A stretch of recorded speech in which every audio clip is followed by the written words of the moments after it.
Qos Minar is situated in the Jasola Vihar area of Delhi, and this is a significant relic of medieval communication and travel. It was built during the reign of emperors Akbar and Jahangir. These huge milestones were built on the historic Grand Trunk Road, then called Sadak-e-Azam. This road ran from Agra to Ajmer, Lahore and beyond. Each Qos Minar was built every 2 miles of the road, making it easy for both travelers and royal messengers to travel. All the minarets are octagonal and feature a dome at the top. These minarets are made of Lakori bricks plastered with lime. Many minarets have holes in them which were used to light torches at night. These 600 minarets, approximately 30 feet high, were part of a network of hundreds of massive structures spread across northern India, but only 110 remain now. It has been declared a protected monument by the Delhi Archaeological Department.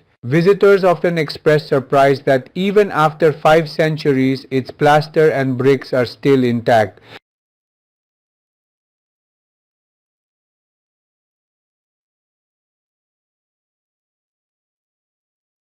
कोस मीनार दिल्ली के जसोला विहार क्षेत्र में स्थित है और यह मध्ययुगीन संचार और यात्रा का एक महत्वपूर्ण अवशेष है। इसका निर्माण सम्राट अकबर और जहांगीर के शासनकाल में हुआ था। ये विशाल मील के पत्थर ऐतिहासिक ग्रैंड ट्रंक रोड पर बनाए गए थे, जिसे उस समय सड़क-ए-आजम कहा जाता था। यह सड़क आगरा से अजमेर, लाहौर और उससे आगे तक जाती थी। प्रत्येक कोस मीनार सड़क के हर 2 मील पर बनाई गई थी, जिससे यात्रियों और शाही दूतों दोनों के लिए यात्रा करना आसान हो गया। सभी मीनारें अष्टकोणीय हैं और शीर्ष पर एक गुंबद है। ये मीनारें छूने से लिपी हुई लखौरी ईंटों से बनी हैं। कई मीनारों में छेद हैं, जिनका उपयोग रात में मशालें जलाने के लिए किया जाता था। लगभग 30 फीट ऊंची ये 600 मीनारें उत्तर भारत में फैली सैकड़ों विशाल संरचनाओं के एक नेटवर्क का हिस्सा थीं, लेकिन अब केवल 110 ही बची हैं। इसे दिल्ली पुरातत्व विभाग द्वारा संरक्षित स्मारक घोषित किया गया है।